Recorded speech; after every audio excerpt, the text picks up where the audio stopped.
Yeah, thanks, Ed. Thanks, Tom. Yeah, so my name's Tom Courtney here. Let me share my screen. All right. Go. I go into full screen mode. Okay, can you see the presentation? Okay. Okay. Excellent. So let's get started. So just a little bit about me. So I retired a couple of years ago from a career leading high-tech global new product development teams. So my whole career has been new product development. Early in my career, I worked with Apple, worked with Xerox, QED is a high precision optics startup, orthoclinical diagnostics, and before I retired, ASML. You may recall, you may have seen them. They're the ones designing the kind of the next generation semiconductor manufacturing equipment. I have a master's degree in system design and management from MIT, which is a phenomenal program. It's like an MBA for technical people. So anybody out there that kind of, well, should I do an MBA, but I'm a technology person, it's a great program. I have a passion for AI that started well before ChatGPT. I've been a Coursera fan for many years, doing the machine learning, the deep neural networks, all those good things.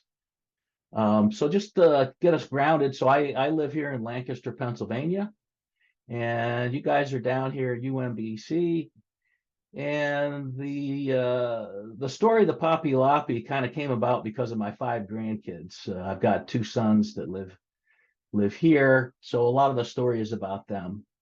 I also have a 3rd son. I actually think he's on the phone. He lives out in Denver.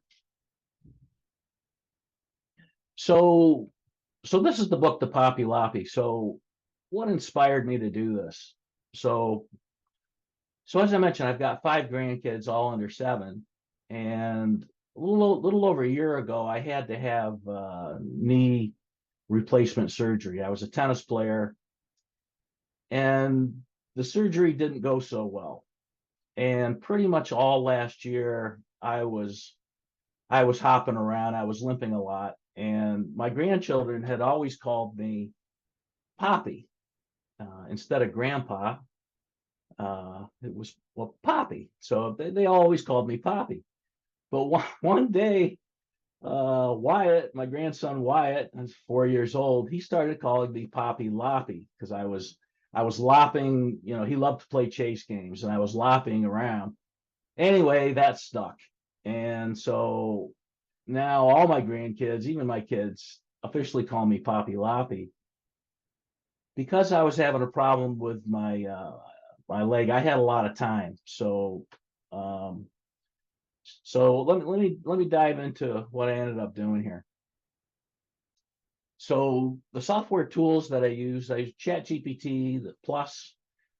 Inside of ChatGPT, there's Dall-E for creating the images. I built a custom GPT in ChatGPT to deal with the issue of creating consistent characters in stories.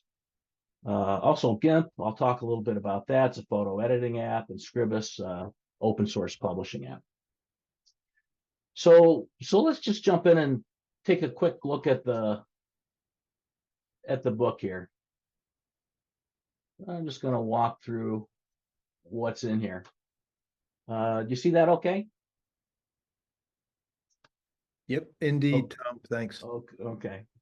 Yeah, so all the images here were generated by ChatGPT. So the Poppy Loppy by Tom Poppy Courtney, and ChatGPT, taught me how to all this stuff. And so, for example, I needed to include illustrations created with assistance to ChatGPT 4. A dedication to my grandkids. Now, I want to preface this by saying I am not an artist. I've never been an artist. I've never written a book. I've never published anything. So this was completely brand new territory for me. So each page, so I'm just going to walk through this. I was walking through the woods and I saw a kangaroo. Boing, boing. He had an ouchie leg. He was a Poppy Loppy. Here I am, Poppy Loppy. Oh, the other thing I want to mention is you'll notice some of the characters in this version of the book don't all look consistent. And so as I got closer to the end of the book, I learned techniques to get more consistent characters. So in this first version of the book, some of the characters look a little different. I was walking in the music room and I saw a kangaroo, boing, boing. Let's sing Wheels on the Bus, Poppy Loppy, chimed Luca and Teddy. He was a plucky Poppy Loppy. So all the stories in this book are true. So this is Luca and Teddy, and we sing Wheels on the Bus. So everything in here is based on real experience, and these are their actual names. I was walking in the quiet room and I saw a kangaroo, boing, boing. When he was sad, his ears flopped down. He was a floppy, plucky Poppy Loppy. I was walking in the kitchen. I saw a kangaroo, boing, boing. Look, Poppy Loppy, our rock candy experiment worked, cheered Sophia. He was a sugary, floppy, plucky Poppy Loppy. I was playing hide and seek and I saw a kangaroo, boing, boing. I see you behind the curtains, Poppy Loppy, Wyatt said with a triumphant smile. He was a sneaky, sugary, floppy, plucky Poppy Loppy. I was walking in the backyard at night and I saw a kangaroo, boing, boing. He loved to look at the stars at night. He had to hold on to his cane tightly so he wouldn't fall over. He was a starry, sneaky, sugary, floppy, plucky Poppy Loppy. I wear a CPAP machine, and one of my youngest grandsons needs to wear it, and so this has direct meaning to him. I was walking in the bedroom and I saw a kangaroo, boing, boing. And when he looked at the stars all night, he got very tired. He was a sleepy, starry, sneaky, sugary, floppy, plucky Poppy Loppy. I was walking out the trail and I saw a kangaroo, boing, boing. I'm going to catch you, Poppy Loppy, yelled Sophia. He was a zippy, sleepy, starry, sneaky, sugary, floppy, plucky Poppy Loppy. Teddy and I love flying drones, so we do this a lot. I was walking in the field and I saw a kangaroo, boing, boing. Let's fly the droney, Poppy Loppy, I'll blow bubbles, said Teddy. He was a droney, zippy, sleepy, starry, sneaky, sugary, floppy, plucky. I'm getting to the end here, so hold on. I was walking in the kitchen and I saw a kangaroo, boing, boing. I smell Wyatt meat, roared Poppy Loppy.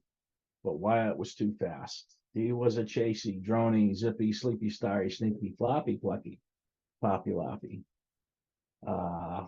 Maybe just for time, I'm just going to skip forward here a little bit. This is the last one.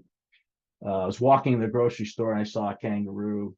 Boing, boing. Little Logan said in a loud voice, let's get some more French fries, Poppy Loppy. He was a hungry, pointy, chasey, drony, zippy, sleepy, starry, sneaky, floppy, plucky Poppy Loppy. Boing, boing.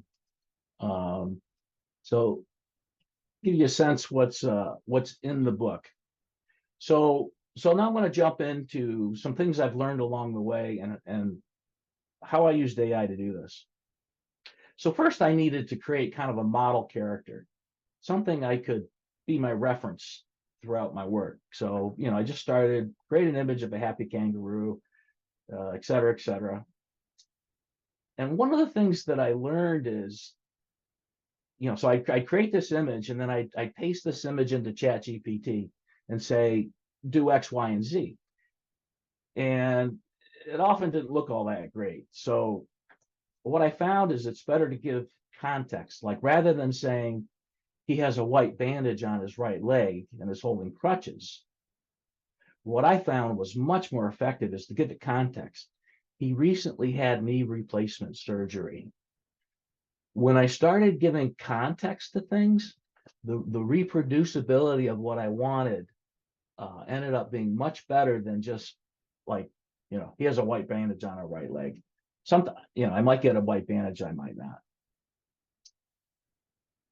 So this is the when I first started this project, this is the inconsistent character project. So I would take my model image, I'd pluck it into ChatGPT, and I'd say, show Poppy Loppy throwing a pitch at Fenway Park, and it might look like that. And then I'd say Poppy Loppy riding a pogo stick. and they all look different. They all look very different. And so the improvement is I created my own GPT, and I'll go through how I created that. So, if you're not familiar, OpenAI, if you have a ChatGPT premium account, you can create your own, what they call GPTs, your own custom GPT. So I created one called the Poppy Loppy Image Creator, where now I can simply go into this thing and I can say, show Poppy Loppy throwing a pitch at Fenway Park, and I'll get this. So you can see I'm getting much better. It's not perfect, but I'm getting I wanted the tape on the leg. I wanted the style to be similar. So let's take a look at how that GPT was created. So the first is, after I had an image that I liked, I gave this prompt to ChatGPT. I said, you are a forensic artist. Describe this kangaroo with a very high level of detail so that he could easily be found by the police. Okay, so I gave that, and I'm not going to read this, but this is a very detailed description, of this kangaroo. And so this becomes one of the key things that I use to create consistent characters. But that's not enough. I'd have to add additional instructions. So, for example, I mentioned the context. He had knee surgery on his right leg. He was playing too much tennis and often pushes off on his right leg. So, adding context to the things that I wanted to make sure came through in my GPT. And the last thing, which was a lot of fun, was finding the style that I liked. So I did a lot of experimentation, a lot of Googling, and the style that I liked. So I just, in my GPT, I say the style is 3D animated feature film cartoon style. And I kind of like what it creates. So I'm not going to read this all. So these are the final instructions that are actually baked into my GPT. So now going to some other topics related to creating this book. So in the style of the book, I would have the words on the left and the image on the right. But I don't know a lot about colors and how to do color coordinating. So I asked ChatGPT. I said, I'm writing a children's book where the left page is text and the right pages are images. I've attached one example. What strategy can I use to change the background colors on the left page so it goes nicely with the image on the right? Right. So again, I'm not going to read all this, but I picked out a couple strategies, color picking from the images, subtle gradients, and they kind of tell you how to do it here. So, with that, so I was able to create a gradient that looked like this, where here I'm kind of picking up some of the colors up here. Down here, I'm picking up some of these colors. So, it's just like, I don't know about you, but I use ChatGPT all day just for stuff like this. Here's another example. So like adding a new character. So this is Wyatt. Let's see if this is going to work.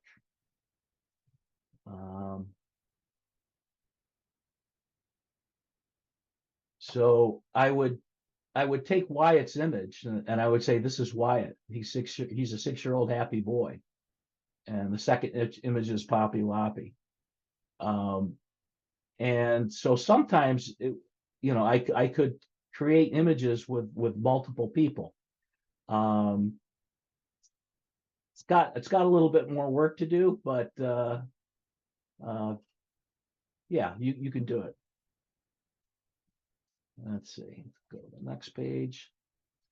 So GIMP, if you're not familiar with GIMP is a free, I think of it like free Adobe Photoshop. So, instead of paying a bunch of money for Adobe Photoshop, you can download this open source program called GIMP. And it has a lot of what Adobe Photoshop has. So I use GIMP throughout my images. So like when ChatGPT first created the rock candy, it created that. It wasn't very good, but I liked the picture. So I had ChatGPT create something like this, and then I would use GIMP, to do some image editing. And the thing that I want to say about AI is, I'm a casual GIMP user. And it seems like every time I come back to GIMP, I feel like a newbie. ChatGPT has gotten so good where I can now just say, I'm using GIMP. How do I put this on a layer? How do I do this? And it gives explicit, instructions. And it makes it used to be frustrating doing stuff like this, but now with like ChatGPT, I'm not afraid to take on kind of these challenges. So one of the other thing is, it can misspell. I think the image creation tools in ChatGPT have gotten better, but when I first had it create this, it spelled it wrong. I wanted Loppy, and so I would use GIMP, to do some of my own, image editing. But again, I would use ChatGPT to help guide me exactly how do I use, GIMP to do this. So anyway, and then I had learned that there's actually a better way. So if you have the premium version of ChatGPT, after you create an image, if you click on that image, you can highlight an area. Okay, like I put Loppy, I highlighted it, and I just said Loppy should be spelled Loppy, and then bang, it did it. So that's really nice. I think that sort of capability I think has been built into like high-end versions of Adobe Photoshop, but it's nice that you can do those sorts of things as well. So the other thing I just want to say is ChatGPT helps me learn things real fast. So for example, I knew nothing about publishing. So I had ChatGPT educate me on the different options on publishing a book and what are the pros and cons. So I ended up learning that you can self-publish on Amazon. And I just said, teach me how to do this. So anyway, I was able to, get this up onto Amazon. I've sold a total of 5. My goal wasn't to make money. It was to kind of learn from this whole fun experience. So another tool I needed to learn is I knew nothing about desktop publishing. And so again, I didn't want to pay money for some high-end systems. So there's an open source tool called Scribus. And I just use ChatGPT constantly. I said, how like a lot of images, you have what's called bleed, where the colors go all the way to the edges. And I had no idea how to do that. And it's like, how do I do that in Scribus? And then boom, boom, boom, step by step, it tells me exactly, what to do. So we're coming up to the half-hour mark. So, so in summary, AI allows me to do things that I've never dreamed I'd be able to do on my own. This probably took, a few months just kind of working on and off. And it was a blast. So I guess I'll just leave you with, what will you do next? So yeah, so here's also my I'm thinking of starting my own consultancy called AI-driven new product development. My entire career had been, leading new product development teams, and I firmly believe that AI has a role in helping companies, the process that they use to develop new products can be improved significantly, so companies can get products to market faster. make sure they're better fit. So kind of my idea is to blend my career experience with what I know about AI, to offer something like that in the future. Yeah, and if anybody, would want to talk about that or collaborate on that, that would be cool. So I'll stop there and open it up for any questions. So we definitely have some questions. One of them, I'll go kind of from the end here. Uh, what was the hardest part of creating the story? Is in chat, Tom. The hardest part.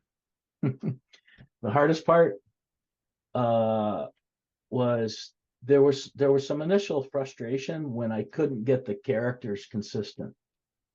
And what's interesting is I don't know if anyone else has had this experience, but sometimes you'll be using ChatGPT and you'll be getting some reproducible results, and you think, oh, this looks pretty good. And then the next day it's giving me crap.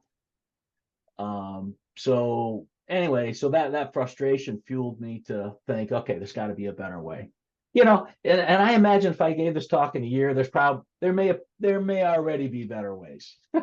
Yeah, I sort of assumed that many of these lunch and learns wind up in the Smithsonian in a year. Tom. So yeah, Yeah. I think we all understand things are moving at a rapid pace. Um, our own Gen AI, is the GPT created part of the store, and do you know if anyone has used it by any chance? I don't know if you get any kind of notifications from Um, the GPT store or not. it is in the store. I don't believe anyone other than me and maybe my sons have used it. I mean, it's very specific to Poppy Loppy. So it creates, so if you want to create your own Poppy Loppy story with that character. So I should add, so my plan going forward is every year I'm going to do a sequel. So I keep notes throughout the year on what my grandkids are doing. And so I have a calendar thing on January 1st to work on, my next sequel based on, things that have happened with my grandkids. Yeah. So I have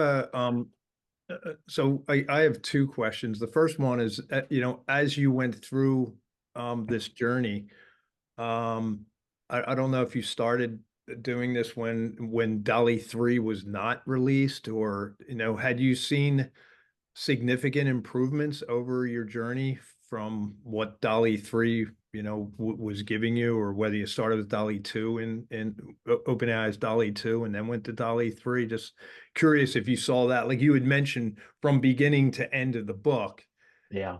you saw greater consistency. Yeah. I think it's improved a lot. I had before ChatGPT, I had been using what was it, Midjourney, Mhm. for a little bit. Um, even there, consistent characters, had been a problem there as well. Um, but yeah, I would say, the improvements, like that ability to, take and draw on your image and say, I just want to modify this, is fantastic. Mhm. Because without that, what I'd say is, I say, no, no, no, no. I want the bandage on his other leg. And it would recreate the entire image, right? It's like I don't want it to recreate the entire image. So things like that, I imagine these little add-ons are going to keep incrementally adding value. And my other question was along the lines of Carlos. And Carlos, if you want to clarify and come off mute, that's fine. But I was going to ask you if you played around with any tools, image generation tools other than OpenAI Dall-E 3. And Carlos mentions that Comfy UI plus stable diffusion models show promise to make consistent characters and editing of images using AI. So feel free to come off mute, Carlos, if you'd like to clarify or say something else. So he recommends some other tools that could be promised. I was just wondering if you would start to poke around at all, Tom, on any other tools. No, I pretty much stayed with this, and you know, this sort of thing, it's so easy to go down millions of rabbit holes. And one of the things was keeping my direction, my own project management system, so I didn't drag this thing out forever. Yeah, good strategy. Or kangaroo holes Kangaroo holes. rather than rabbit holes. And then we also have, what are copyright issues? Do you own the book or does OpenAI? So when I can use their images, like in my book, and I can sell my book, but I do not own the rights to any of the images in the book. So if someone else wanted to use one of those images, I cannot copyright any of those images. Okay. So I mean, my book is copyrighted, but the individual images, yeah, I don't own them. Unless ChatGPT lied to me and hallucinated when I asked. It's a And possibility. and Carlos's view is since you use GIMP to modify the images, that maybe they're potentially yours after you modify them. Ah, I hadn't thought of that. So Tom, you prompted ChatGPT to give you an answer on whether you could use the images or not. They don't have like a site on their web page that gives you this sort of, hey, here are the rules and the regulations for using our platform to generate an image. Yeah, I think I did go over and read some of the official language. Yeah, things that are too important like that, I don't, makes me uncomfortable relying on hallucination. And of course, somebody wants to know how do your grandkids like the book? Oh, they're one of the most wonderful things was my son Andrew. He has like monitoring, like audio video monitoring, like in the kids' bedrooms. And one morning he said he could hear Wyatt reading the book to himself. So yeah, they were like, like Sophia, she's like, I'm in the book, I'm in the book. Yeah. Well, when you and I first met, Tom, and you told me about this project, I was jealous because my children, I have 3 children, they're all much older, but 20 years ago, I used to tell them made up bedtime stories about a big green monster and a little purple monster, and it was just a whole series over many years. And I wish I had recorded them, written them down, etc. And wish I had AI back then. I would have just generated the book. So very, very nice work. Yeah. Go ahead. I'm curious, if other people, if created GPTs that are noteworthy, have found high value from.